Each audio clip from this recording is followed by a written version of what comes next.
The Gospels in our New Testaments are our most complete accounts of the life of Jesus and his ministry. And the Chronicles of Narnia are our most complete accounts of Basil and the Lion. But why should we believe them? Are they historically reliable? Excellent questions. The most important, really.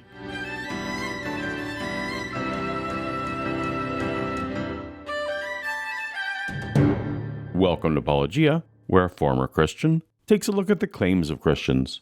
Last month, we took a look at some points of agreement I have with New Testament scholar Mike Licona. Do you find that the empty tomb qualifies as part of the historical bedrock? I don't. But today... Pause. Hello, YouTube.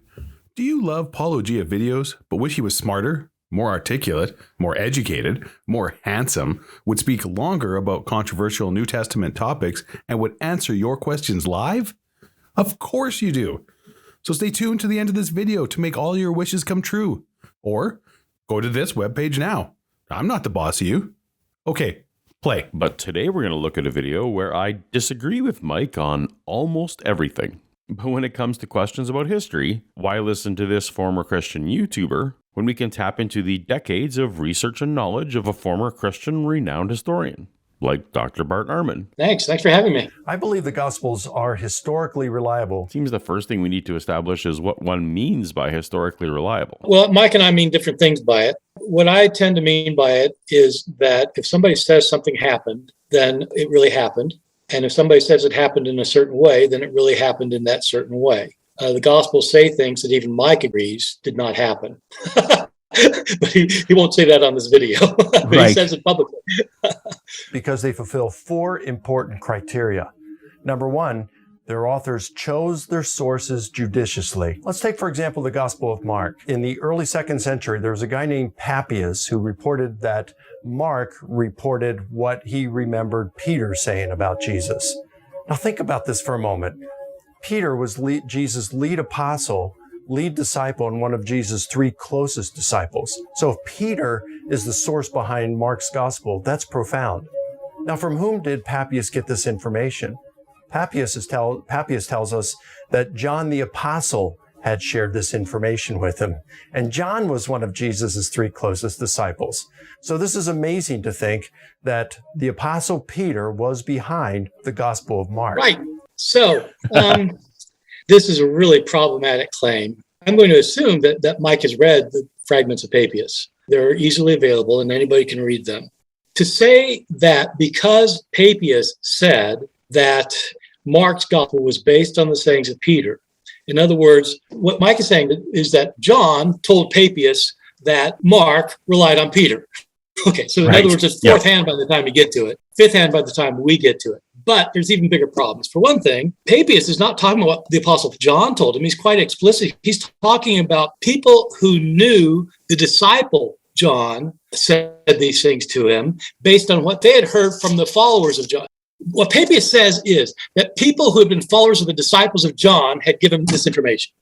Okay, but beyond that, right. If Mike really wants to think that because Papias says so, it's true, what does he think of the other things that Papias says? I can tell you right now, Mike does not think that Papias tells what is true in his other statements. For example, Papias says the people who knew the disciples of John told him that Jesus said that in the future kingdom of God, every grapevine will have 1,000 boughs, and every bough will have 1,000 branches, and every branch will have 1,000 twigs, and every twig will have 1,000 clusters of grapes, and every 1,000 cluster of grapes will have 1,000 grapes, and each grape will yield gallons of wine. That's a lot of wine per grape. Does Mike really think that Jesus taught that? It's what Papias says. The reality is that Mike is picking something that Papias says that he happens to like and says, oh, he must have said it and it must be true. Well, Mike believes that you ought to consider the source. So what about the source Papias?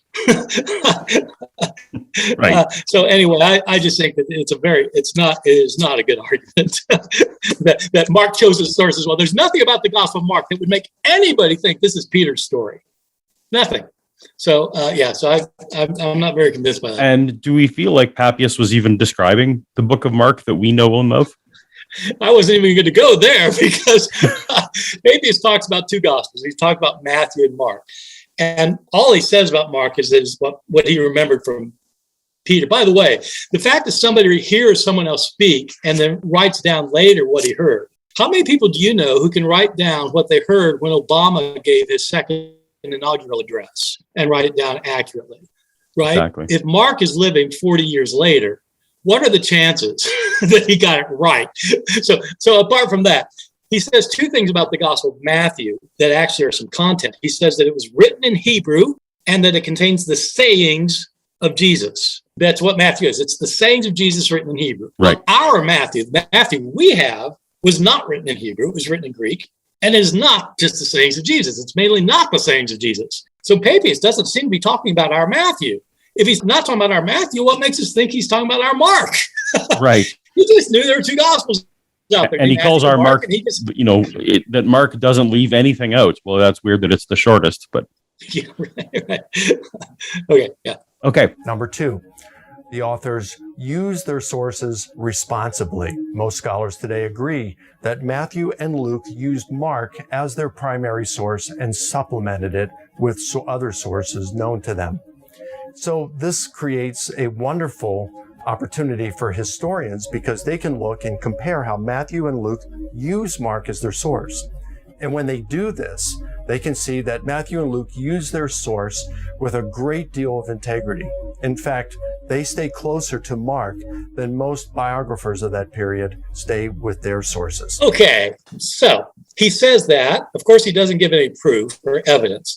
If people want to know whether Matthew copied Mark accurately or that Luke did, all they have to do is to take the same story in all three. Just take the birth narratives, for example, in Matthew and Luke, or take the crucifixion narratives, or take the resurrection narrative. Just take any story found in three of them and compare them in detail, point by point. Just do it yourself. You'll see how consistent these things are. Not only that, but so about a year and a half ago, Mike and I were at a conference together, giving talks. So I need to say, Mike and I are buddies. We're friends. Of course. So and so we were at a conference together. It was a Christian apologetics conference, meaning it was a conference intending to defend the Christian faith. And they had three very, very conservative evangelicals giving talks saying you can trust the New Testament Gospels as reliable. Mike was one of the three. And they had me to be the other person, the other voice. So in this conference, the person who was heading it, who was also a conservative evangelical, gave us a case study. He said, look, during his ministry, he sends them out on a mission. He says, when you go, don't take a backpack, don't take extra sandals, don't take extra money, and don't take a staff. So go. So they go. Matthew has the same account that, as Mike just pointed out, he copied from Mark. In Matthew's account, Jesus says, don't take a backpack, don't take extra sandals, don't take extra money, but take a staff. Mark says, don't take a staff. Matthew says, take a staff. And the moderator says, okay, so which did he say? And Mike said, Matthew and Luke say not to take one. Mark says to take one. I think if we'd been there, Jesus said, take one. But either Matthew, Luke, or the source from which they drew changed it in order to make the point more clearly that they were to rely on God for everything. The point, I think, is there with Mark, but Matthew, Luke, or their source want to make it all the more clearer, so they simplify. You think they're reliable when they change it? Yeah. Because they're communicating the gist accurately. So he said, take it. Yep. And That's correct. And they're accurate in Yes, the report. in the gist of what they're reporting. Absolutely. Okay. and then the moderator asked, Yes or no? Do you hold to the doctrine of inerrancy? and Mike said, yes, it's inerrant. I said, Mike, you just said that Matthew said the opposite of what Mark says, and you think Jesus said the opposite of what Matthew says he said, and yet you don't think it's a mistake. It's not an error. It's absolutely fundamentally true. How can it be true if it's the opposite? Yeah. Well, his answer was because Matthew meant to change it. Okay, well, Matthew intended to change, make it an error then. Fine. But I mean, it's not inerrant. So, yeah, okay. So you can go up and down the map. You can just do it for yourself and see. Number 3, numerous items that are reported in the Gospels can be verified. Now, it has to be said that a lot of what's reported in antiquity cannot be verified. That doesn't mean that these events didn't occur, that we shouldn't think that they occurred. It just means we can't verify that they occurred. And the same happens with the Gospels. However, we can confirm a number of things about Jesus. In fact, historians across the spectrum virtually 100% agree on a number of things about him that we can know from the Gospels. Number one is that Jesus believed he had a special relationship with God, whom he called Father, and that God had chosen him to usher in his kingdom. They agree that Jesus taught in parables. They agree that Jesus performed deeds that astonished crowds, and that both he and his followers regarded as divine miracles and exorcisms. And they agree that Jesus was crucified by the Roman governor Pontius Pilate. There are many other things that seem to confirm the reliability of the Gospels. Okay, I've got to say, this is the strangest argument he makes. The others I think are wrong, but this one is strange. And he surely doesn't mean what he's saying. He says that you can verify the Gospels, and the proof of that is that almost all scholars agree on certain things in the Gospels. How's that verification? Verification is if the Gospels say something and you have external evidence that it really happened. That's what a verification is. Verification is not that you have a bunch of people who've read an account. Somebody says, well, did that happen? They say, yeah, that happened. Well, they read the account. That's where they got it from. Right. It's not externally verified. That's not verification. That's just simply saying, well, people think that's probably right. Well, okay. That's not verification. Now, his earlier point that he makes, he says, I forget exactly the words, but that Jesus understood that he had a special relationship with God. And I think that that's right. My mom thinks she has a special relationship with God too. And so it is right. There are people who feel they have a special relationship with God. Mike doesn't go into greater detail here. I mean, he's giving us a short video, so he doesn't have much space to say much. But, it's a very interesting question, what Jesus did think about his relationship with God. And the details really matter in this case. Most Christians from the beginning of Christianity, Christians have said that Jesus actually was himself with God before he was born, that he was a pre-existent being who existed with God from eternity past, and that he's the Son of God because he really is related to God as a parent and a child, but from eternity past. And so he also is God. Jesus is God. And so it's a very interesting question whether Jesus thought that about himself. So I'm doing this webinar that you know about on November 7th that's dealing with just this question. It's a webinar dealing with the question, did Jesus think he was God? And it's very interesting in part because the Gospels don't have the same view about this. And historians have to ask, what can we say? What can we say about what the Gospels themselves indicate and whether what they indicate is reliable, and how would we go about doing that? So that's what my webinar is about, to try and figure out, did Jesus call himself God? If he did call himself God, did he really think he was God? If he did, okay, that'd be interesting. There are other people who do think they're God. I mean, it's fine. That's fine. There are people who think that, and it may be that one of them is God. I'm not denying that Jesus is God. I'm not either affirming or denying it. So in other words, this isn't like an anti-Christian thing or anything. It's not a pro-Christian thing. I'm looking at the historical evidence. What can we say about whether Jesus actually thought he was God or not? Anyway, so that'll be on November 7th. So it's not specifically for non-believers. It's for conservative Christians. It's for liberal Christians. It's for non-Christians. It's for atheists and Jews. I mean, just anybody. It's just a historical question. And historical questions can be examined by anybody. You don't have to have any particular faith to decide what you think happened in the life of Muhammad. It's just a historical question. What did the historical Muhammad do? And you can do the same thing with Jesus, or, historians have evidence and they look at the evidence. I will definitely be there. And number 4, no more than a small percentage of reported items are reasonable candidates for being mistakes. What I mean by that is this.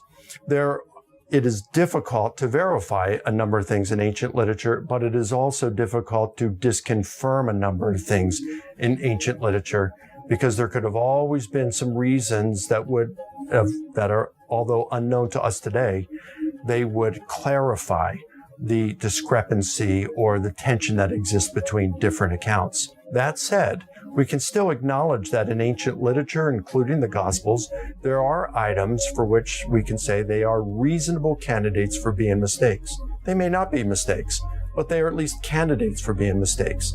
And in the Gospels, we have a half dozen or so of these. That said, each and every one of these candidates are minor details that are found only in the peripherals, and they don't change anything in terms of the gist of the story. Yeah, well, I completely disagree with this one. This is the view I had when I was an evangelical Christian in college. This whole talk would have made perfect sense to me then. I would have agreed with it. Me too.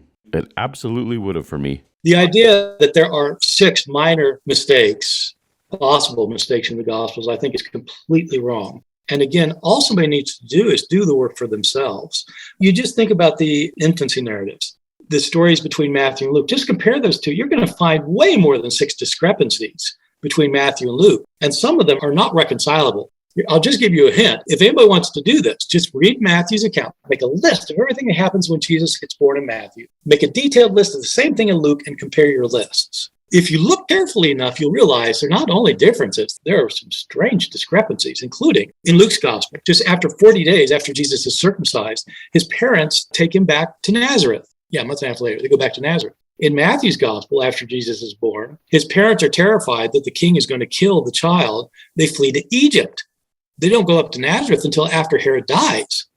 Well, if they flee to Egypt, how do they go back 40 days after the circumcision? I mean, it doesn't make any sense. And so you can find a lot of those things. Or if you do the resurrection narratives, I did long ago at your behest. you will find differences up and down the line among the 4 gospels, including, for example, again, a geographical thing. In Matthew's gospel, Jesus does not appear to his disciples in Jerusalem. They hightail it to Galilee to get out of there, and Jesus appears to them there. In Luke, they never leave Jerusalem. Explicitly, Jesus appears to them on the day he's raised from the dead in Jerusalem. In the next volume, the book of Acts, written by the same person, they're still there 40 days later on the day of Pentecost, and they're still there after that. They don't go to Galilee. Well, which is it? So you might say, well, that's a minor thing. It's not so minor. We're talking about the resurrection narrative here. Right. And so there are lots of these. And I'll point out, as I said before, Mike agrees there are stories in the Gospels. I mean, I don't think this is a minor story. The one that he explicitly says did not happen. When Jesus gets crucified in Matthew's Gospel, people are raised from the dead while Jesus is on the cross, and they start wandering around Jerusalem. Mike explicitly says, yeah, that didn't happen. Well, look, if you've got 6 minor things that didn't happen, and you got this thing, which strikes me as a kind of a big story that didn't happen, if you admit that the Gospels have that kind of thing in it, why do you think there are only 6 of them? Why not just admit they're filled with that kind of thing? Because when you read them, they certainly seem to be filled with that kind of thing. People hearing this can just do it for themselves. They can just see, are these discrepancies or not? So, in concluding, I think we have good reasons to think the Gospels are historically reliable biographies of Jesus. I would say that it depends what you mean by reliable. I mean, if you've got a friend, whatever they tell you, about 90% of the time is right, and about 10% is wrong. Well, 90% of the time they're reliable. So is that somebody you trust or not? Do you trust somebody who is not right, 1 out of 10 times? Like if they're giving you directions.